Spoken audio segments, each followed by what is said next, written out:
Front rider this year, Phil. Now that he's got a goal, his goal is to protect Bradley Wiggins and try and get him onto the podium. Well, it's going to be a big day, a big test for Bradley as well. As we watch here now, Armstrong reckons the attack should start straight away. Well, there is Armstrong still taking full protection from his team. Contador looking extremely composed. He's riding behind Armstrong just now. Cloden behind those two. They won't be in that pack for much longer, I don't feel. Well, this is the three leaders now. They've left that group of 16 riders behind Christophe Riblon. Another acceleration coming from Juan Manuel Garate. He's obviously got his legs on fire this afternoon. Tony Martin responding to that, but I'm not sure they're going to stay with the Spanish climber. Well, he really wants to break it up and settle into his own rhythm here. These are just the very lower slopes of the climb as well. But before the wind changes to a blockhead, he wants to try and open a little gap. Little reaction from Tony Martin.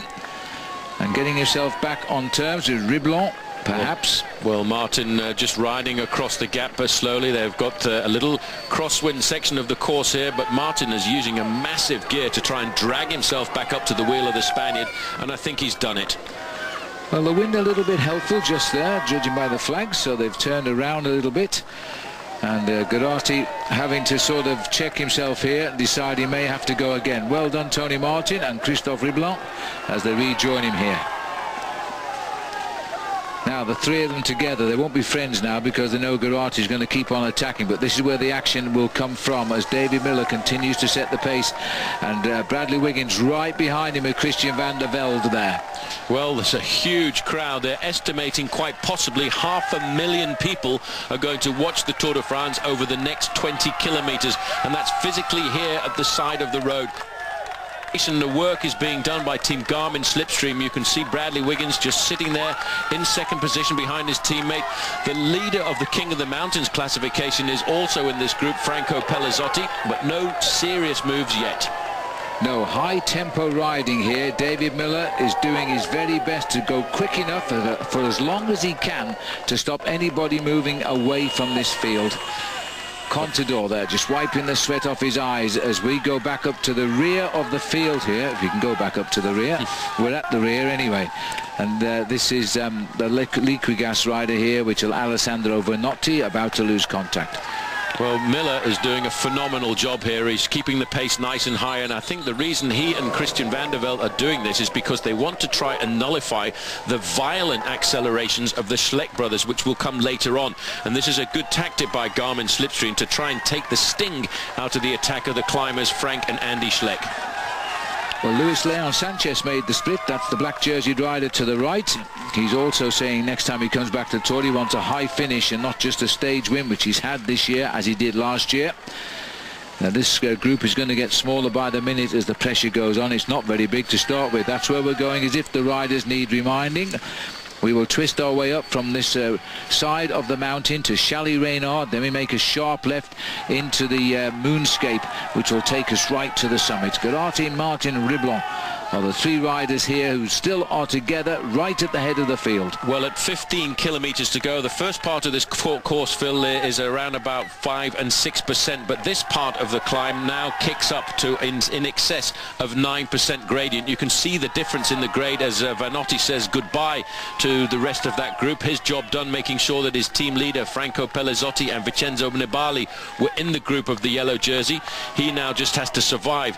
Round the corner in a couple of minutes, this group here of the heads of state will hit the steep part of the course, and that may be the spot where we see Andy and Frank Schleck test the waters for the first time. Just look at the faces of the domestics here, the riders who have to set the pace for their respective team leaders, and Miller is doing a very, very good job for Wiggins just now. Contador has also sought out the back wheel there of Wiggins. There he is, Contador, and Armstrong alongside Contador. Perhaps Contador is going to help Lance Armstrong today and try and get him on the podium, and there's an outside chance that Astana could still do 1, 2, 3, and if they don't, well, I guess Contador's to blame for that as well. Well, yes, let's not forget Andreas Kloden is in 5th position, and he could very easily move up, but they would have to crack Andy Schleck, and he's going to be a tough nut to crack, because the way he rode on the slopes of the Col de la Colombière, I don't think he's showing signs of being a weakening rider. That is an incredible sea of people. This, Paul, is Saturday in Provence in the month of July. We've been here many times before. I've never seen a crowd like this. It's phenomenal. It really is. And bear in mind, Phil, that a lot of these people have actually had to walk up this mountain. The mountain was closed more than 24 hours ago to make sure that there weren't too many camping cars up towards the summit. At 15 kilometers to go, these are the 3 leaders. The time gap at the moment is 3 minutes and 22 seconds. They are 3 from an original group of 16, but the speed of the split behind now will be picking up shortly riders from that group of 16, because they'll be shutting down. The effort over for the day.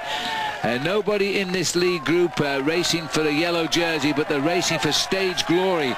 And the person that walks away saying, "I won on Mont Ventoux," will be remembered. There's not too many people can say that. It very rarely comes and finishes at the summit of the Col de Mont Ventoux at the Tour de France, but on this occasion we are looking at an epic battle, because it's exactly what the race organisers wanted, Phil. They wanted the final overall classification of the Tour de France to be decided on the penultimate day, to keep the suspense right in there to the very end. Just look at the faces now of these boys as they try to drag Frank and Andy Schleck into firing positions. Armstrong is right there with Contador. Wiggins is right there with Christian van der Velde. There's no chinks in the armour yet. These boys are all in the right position at the moment. The speed they're riding Mont Ventoux, it's unbelievable. As they hit these pedals in front of the biggest crowd we've ever seen on the slopes of Mont Ventoux, and I've got a feeling this crowd will go right to the top. People at the top said they reckon 1 million people were on this, and I thought they must be mad. They might be right. They seriously could be extremely right. George Hincapie cannot take this infernal pace, so he's going to use the better part of valour there, Phil, and ride at his own comfortable tempo. Vladimir Karpitz has found the good train this afternoon, 161 sitting at the back end of the main field. This is a very small select group. Mikel Astrolosa on the left-hand side, orange jersey, number 61. He was 10th overall at the start of the day. I think he's looking at 9th.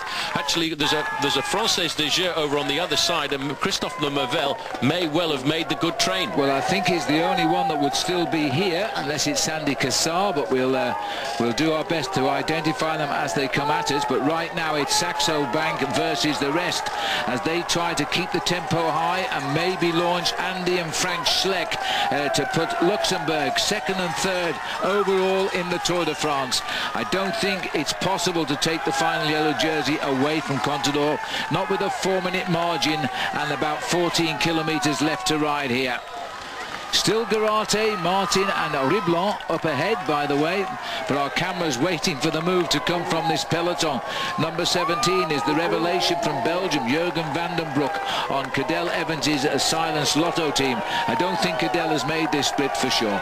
Chris Anker Sorensen on the front, followed by Nicky Sorensen, followed by Sergio Paulinho. These are the workers. Just looking over there, 106 is the rider from Française de Jeu. So Christophe Lemaivel, 9th overall at the start of the day, Phil, has still survived, and he's still in this group.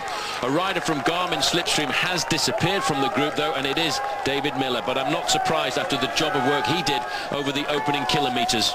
The job done, and that's it. You ride to your limit, you hold it there, and then when you can't do it anymore, you just drop away. This is Anker Sorensen just on the front now. It's his turn to do a Miller, if you like, for his team, Saxo Bank.